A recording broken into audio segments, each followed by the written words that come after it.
Hello and welcome to Football is Life.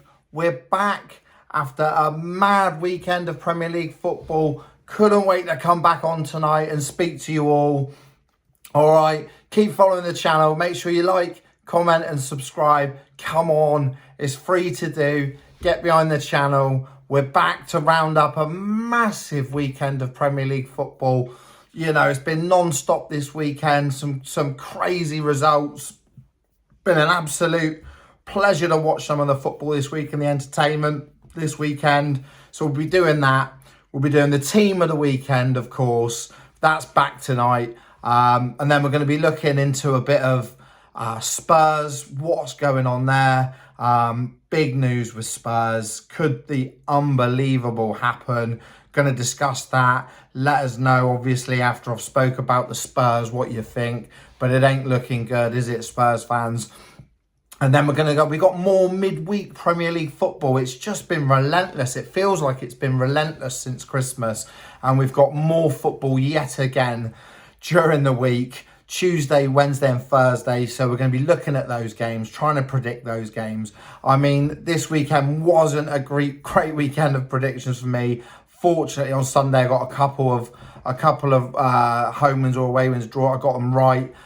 Very tough weekend to predict the right scores, and a few teams that we thought maybe dead and buried this season producing, teams that we thought were maybe petering out of contention for things and maybe their season on the sun loungers already, then coming up with results. So, you know, such a hard league to predict at the moment, definitely in terms of wins, losses, draws, and who maybe is going to perform well.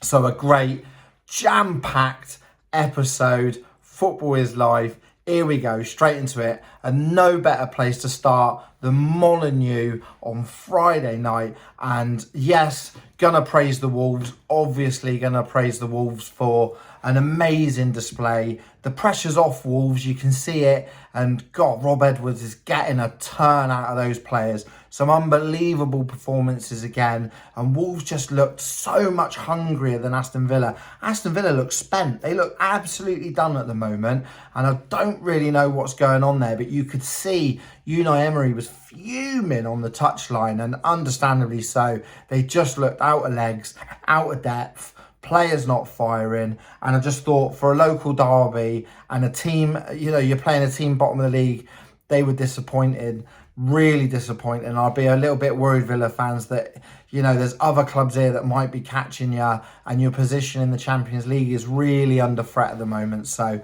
not good for the Villa, not good losing against your rivals in that way. But it was the manner of the defeat, which was the most concerning aspect, to go to Wolves and just not put up a fight on the level that Wolves did. And Wolves' performance, very similar to the Arsenal performance, actually, where they turned up and they looked really on it, really up for it, and just more desire than Villa. So Villa fans, let me know what you think. You should obviously share my disappointment, I'm sure. But Wolves fans, you must be delighted. I mean, if you go down and you do still go down, obviously, and keep some of those players and keep the manager, you know, it's really looking good for a bounce back straight up to the Premier League again. But I'm sure you're going to lose a few players because there's a few here that are obviously playing for their futures and playing really, really well and look the part. Where was it all of the season, really? Where has it been?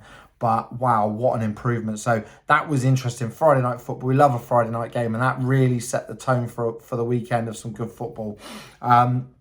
I predicted, unbelievably, Burnley-Brentford. I looked at that game thinking, that's just going to be one of them where Burnley is struggling. Brentford have had a great season. It's going to be 0-0. It's going to be the last game on Match of the Day, surely. And, oh, wow, couldn't I have got that more wrong? Drama, attacking football, VAR decisions. Burnley so unlucky by like the toe of a boot, not getting a late equaliser. And Brentford continuing their unbelievable season. Igor Thiago back in the goals, scoring 4 away. Damsgaard looking brilliant in midfield. He's a quality player, by the way, but really looked good on Saturday. And it was the entertaining game. It was first on Match of the Day. It was the main game Saturday night. So I know there wasn't many games on Saturday afternoon. But with the Friday night game and the Saturday games, it was number one on Match of the Day, and rightly so. What a game. Best game of the season, not result-wise for Burnley, but in terms of entertainment for both teams, I mean, it was up there as one of the best games of the season, without a doubt. Amazing away result for Brentford, and they keep on going on their strong season. Burnley keep struggling. The next one is Liverpool. You know, are they back? They are looking more and more back. Have they returned under Arne Slot to what they know? You know, they win the league. He's only been there 18 months. He's had to remind people, look, I've only been here 18 months and we've won a Premier League. So a little bit like lay off a little bit. And I mean, it will come back, and boy, is it coming back. You know, West Ham scored 2 at Anfield and still well out of the game, which, you know, just says it all. And some Liverpool players really turning in performances. Van Dijk, Szoboszlai, Wirtz is obviously, you know, improving. Ekitike, probably my sign in the season. I don't know if there's been a better one out there. Comment, has there been a better signing last summer than Ekitike? He just looks a real player. He's going to be a great player for Liverpool for years to come. And you wouldn't write Liverpool coming back next year, maybe winning the league, getting the building blocks, I think, in the right place to go next season. So next year's Premier League is going to be, you know, this year's Premier League is massively interesting in terms of the title race. We don't know who's going to win it. We don't know who's going to finish top 4. We don't know who's going down. So it's pure entertainment to the end. But next season, to predict the winner of the Premier League is very, very difficult. And Liverpool look like they are on the way back. So good news for the Reds fans, I'm sure. West Ham still in the dogfight. Probably didn't expect to win at Anfield, and they got bigger games ahead. But wow, what a performance there from the Reds. So they look back. Everton as well, so good away from home at the moment. Like, they can't really get the results at home, like, generally, and it's a new home, so it's just been massive that their away form has been like that. And Newcastle, again, they are just not consistent, up and down. Had a good patch. Looks like they've gone back into a lull. Players looking like they want to leave. There's unrest there. The manager's had to stand up for his place. And I mean, Everton have gone there and produced an unbelievable victory. The striker Beto did well, and Dye did well. You know, he's a player that's getting linked here, there and everywhere. And he's a real quality dribbler of the ball. I think he's had the most dribbles in the Premier League. And he looks so technically good. But I think the real star of the show, just for his save and just the character he brings to that team, it's got to be big, is Pickford. I mean, that save, what a save. The reactions from Everton players and Newcastle players in the immediate aftermath of what happened. I mean, the shot is so quick. To react that quick just shows top elite level ability. You've got to be some keeper to produce that sort of save with the power of strike against him like that from the edge of the box. And he was right to celebrate. We know sometimes he celebrates a little bit too much, a little bit too early when the ball's still in play, picky. But that deserved the celebration. I mean, that's one of the best saves I've seen for years. I think just reactive saves across onto the bar and over. But big moment, big keeper. Why he's England's number 1 and why he's gonna be England's number 1 for the World Cup, and just fully justifying his place. You know, he's an iconic kind of keeper for me. He's one that's going to be remembered long after he's retired, and those moments are going to be the moments that are played. So big win for Everton on the road, another great victory. And you wouldn't want to play them at home at the moment because they just well organised. So typical David Moyes, but getting a turn out of those players and higher up than, you know, that squad probably should be. So really good, and years to look forward to in their new stadium when they pick up that home form. So good for the Toffees. Man City, then we had Man City Saturday night, and I did predict that Leeds would get something, and Leeds did have their chances, and, you know, I wasn't a million miles off, but a crucial win for Man City to get that one over the line at Ellen Road. Not a fixture they would have been looking forward to, one that could have been a potential slip up. Semenyo getting another goal. I mean, the boy's on fire since he's gone there. Immediate success that he has brought Man City, and a crucial win at Ellen Road. And that put the pressure on the Arsenal, didn't it, on Sunday? Could you follow it up? We've done our job. Can you do your job? And they did. Arsenal, as we know, Super Sunday. Wow, brilliant. Just, you know, busy game, lots going on, red cards, corner goals. I mean, the corners again coming back, showing how important they are. but Arsenal kind of, did enough. It could have been more. Eze, I thought, played well. Neto getting sent off for a silly kind of reckless challenge and put himself in that position. And I know the Chelsea manager will be fuming with that, really. But Arsenal did what they had to do. It was vital that they kept it rolling. If they'd have lost that yesterday, then everyone would be saying, it's Arsenal crumble time. It's over. So they keep it at bay. It rolls onto the midweek games, which we're going to look at. But a big win.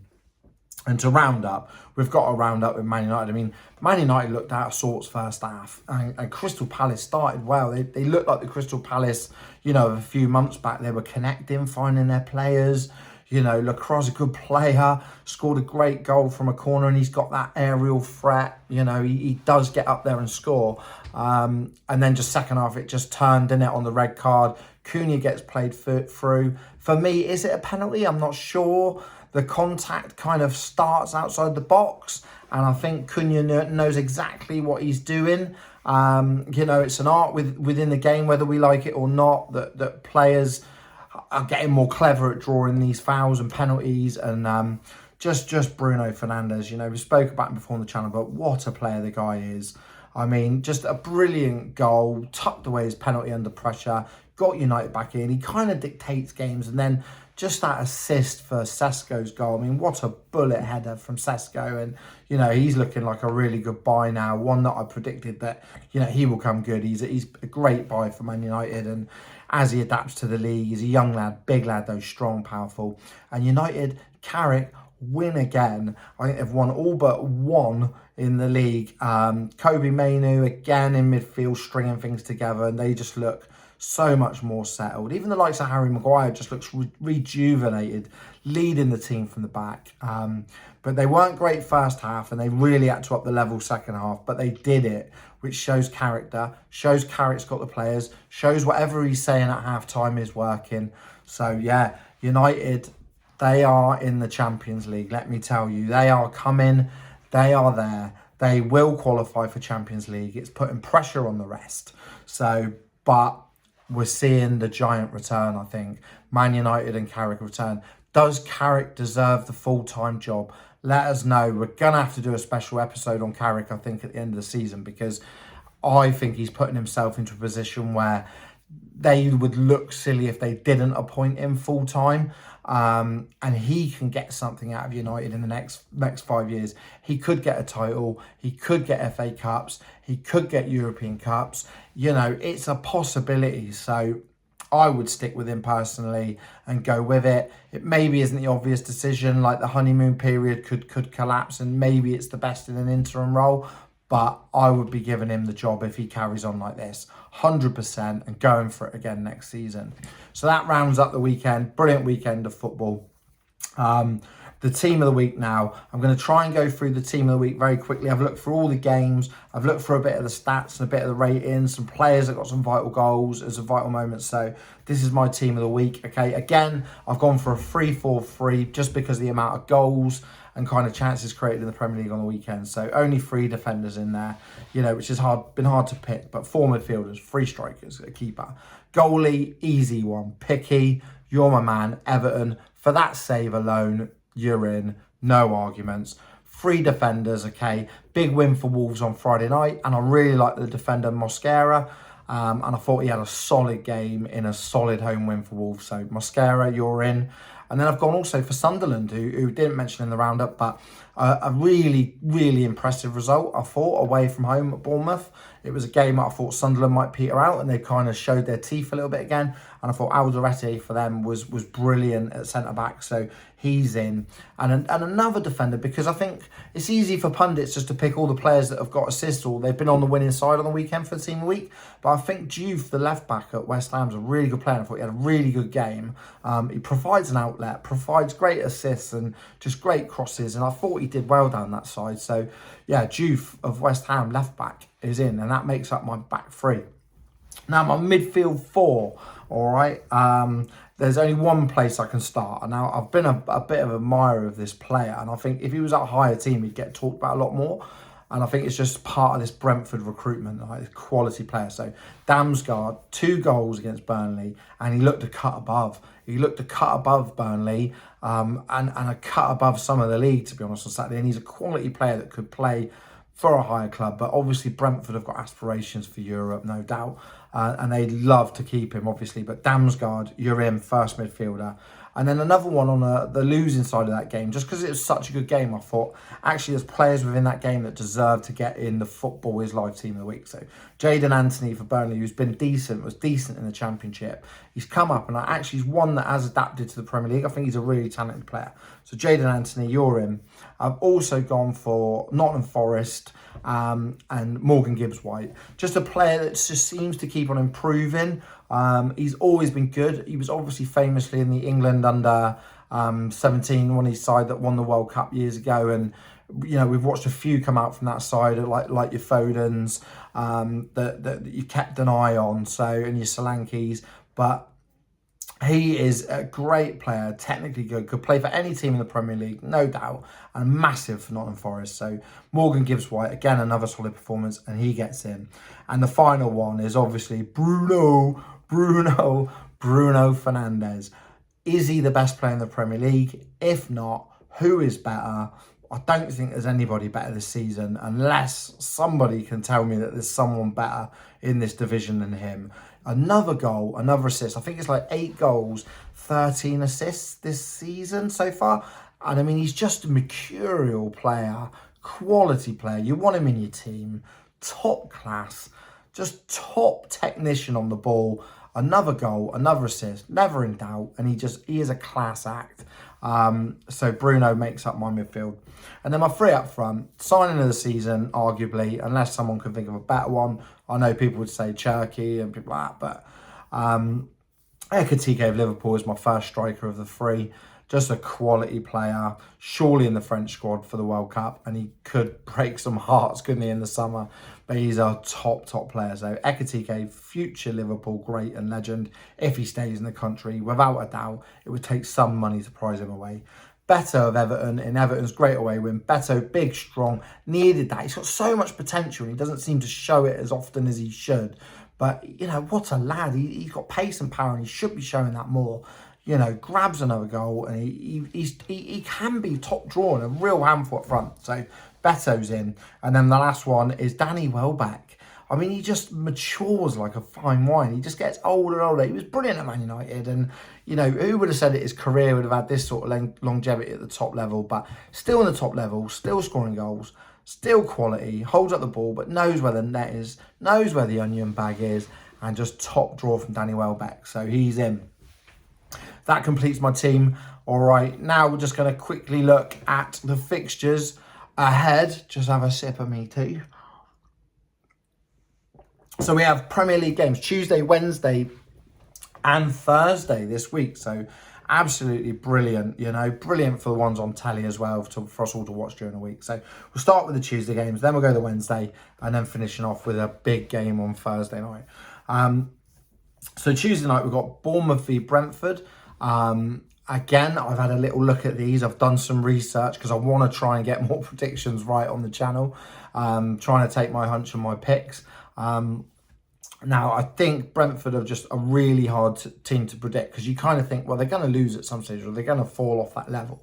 But they don't. And I think any team they play, they're going to give a good game. And Bournemouth, again, another team where, you know, some great players, but you're not quite sure what they're going to do. So for that reason, I'm going to go with the draw.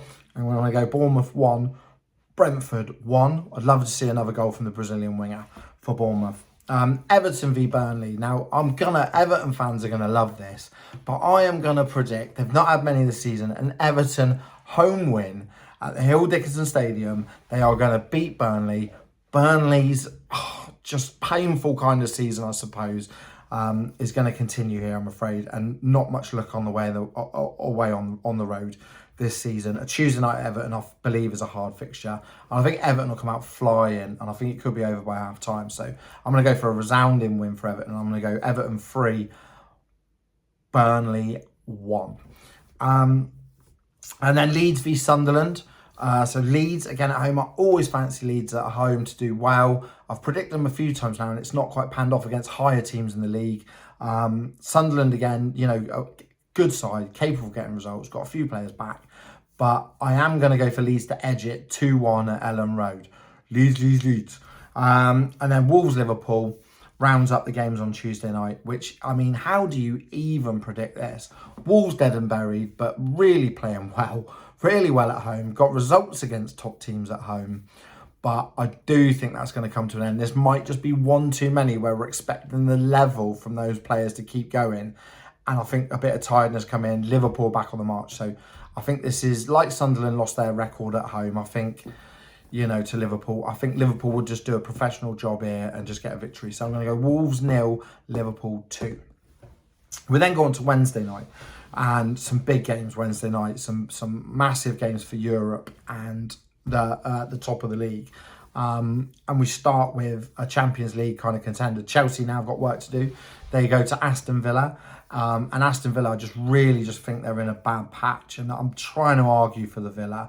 They've had been brilliant season, brilliant players, brilliant manager. But the manager looked really peed off, didn't he, the other night, Friday night. And it just looked like there wasn't anything to give. And those injuries to midfielders, they're kind of stretched. So I do think that Chelsea are going to get something at Villa. Let's go for an away win. Sorry, Villa fans. Villa 1, Chelsea 2, and I think Chelsea are going to get the result and put the pressure on even more. Brighton v Arsenal. Now at the top of the table because we have Man City playing on the same night. Brighton away is not an easy place to go. But I'm going to back the Arsenal to keep rolling. I just think if it's going to fall flat, it's going to be towards the end of the season, coming down to the last day or something like that. But I can see them getting a result here. So I'm going to go Brighton 0, Arsenal 2, and Arsenal to have a really strong defensive performance. And Mikel Arteta want a better performance than they did at Wolves defensively. And I think they'll be on it. And I think they get a corner. I think they get a goal from, Declan Rice's unbelievable kind of delivery. So, 0-2 to the Arsenal. They keep rolling. Fulham v West Ham. Fulham just for that side that keep winning these games. I mean, they have plunging Spurs into trouble. And we're going to finish by speaking about Spurs. Fulham, you can't back against Fulham. West Ham needs something. London derby. But I don't think I can't see Fulham being beaten at home. So I'm going to give that a draw. And I'm going to go for 2-2, an entertaining game at Craven Cottage. And then Man City v Forest. I think this is going to be routine. I think City are just on it now. They're programmed in to keep the pressure going. And I think there'll be too much for Forest. And I think it's going to be City 3, Forest 0, and quite a routine for there. And Forest still in big trouble. And then Newcastle v Man United. Again, Newcastle, I think, in trouble. United on form, and I see an away win. And I don't see it getting any better for Newcastle at the moment. So I'm going Newcastle 1, Man United 3, and Michael Carrick, again, stamping his claim for that full-time job. And then Thursday, we've got Spurs versus Crystal Palace. Now, this is just massive. Okay, before we predict this, I just want to speak about Spurs. What is going on, Tottenham fans? Horrendous at home, going through managers. They got good players, or supposedly good players, but there just seems to be no spine. And no spine within the character of the players. And Tottenham are an absolute mess. They are a mess of a football club. Shocking home record. Players on high wages. Players that are expecting to perform better. Every manager comes in and, you got to give managers time. But this new manager doesn't look like he's getting any sort of a tune out of them at the moment.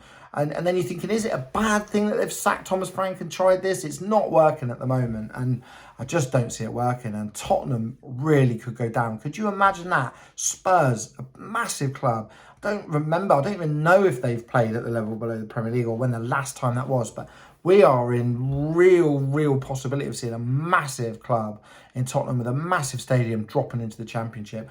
And they are in this relegation battle without question. Don't even think that they're not. They are in because they just look, the body language and the effort, application, attitude is all bad.